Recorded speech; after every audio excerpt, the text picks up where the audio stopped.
Cara sistem ekonomi kapitalis menyelesaikan masalah asas ekonomi. Sebagaimana yang kita maklumi, terdapat 4 masalah asas ekonomi. Kita akan mempelajari bagaimana cara sistem ekonomi kapitalis menyelesaikan masalah asas ekonomi. Klik pada setiap masalah asas ekonomi untuk penjelasan.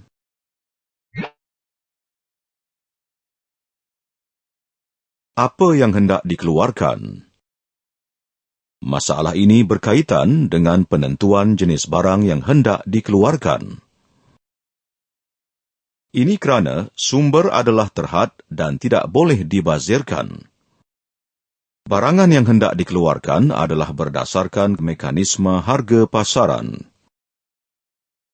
Pengguna dan isi rumahlah yang mewujudkan permintaan. Firma akan mengkaji peluang pasaran dengan mengenal pasti apakah yang dikehendaki oleh pengguna. Firma akan mengeluarkan barang atau memberi perkhidmatan yang sesuai dengan sumber atau kepakaran yang dimiliki. Contohnya, seorang tukang jahit akan membuka sebuah kedai jahit bagi memenuhi kehendak pelanggan yang semakin ramai menginginkan perkhidmatannya. Pihak swasta akan mengeluarkan barang ekonomi kerana barang ekonomi memberikan keuntungan yang maksimum.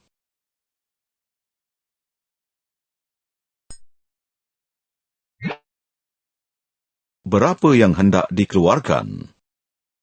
Berapa yang hendak dikeluarkan adalah berkaitan dengan kuantiti barang yang hendak dikeluarkan.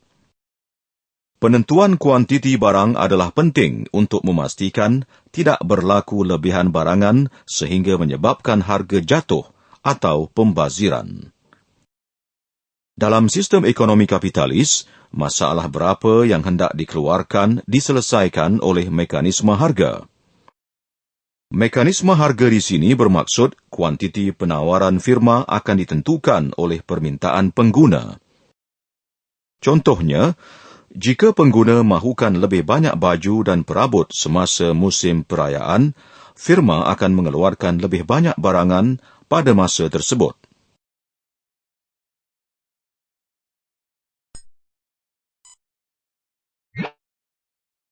Bagaimana hendak dikeluarkan? Bagaimana hendak dikeluarkan adalah berkaitan dengan teknik pengeluaran sama ada berintensifkan modal atau buruh. Intensif modal bermaksud firma menggunakan lebih banyak mesin dan kurang menggunakan tenaga buruh. Manakala intensif buruh pula bererti firma menggunakan lebih banyak buruh dan kurang menggunakan mesin.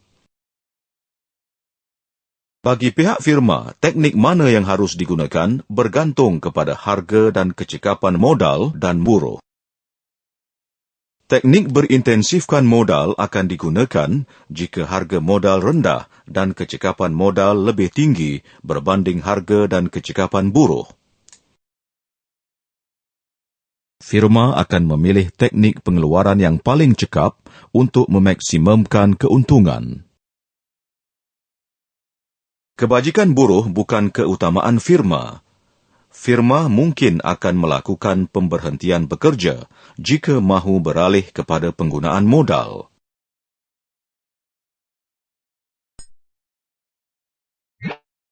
Untuk siapa dikeluarkan?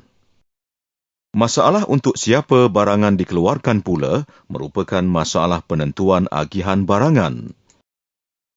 Corak agihan pendapatan menentukan untuk siapa barang dikeluarkan.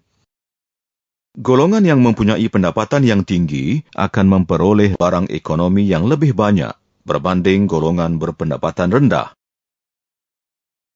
Kuasa beli golongan berpendapatan tinggi adalah lebih tinggi, maka keperluan golongan berpendapatan rendah mungkin terabai.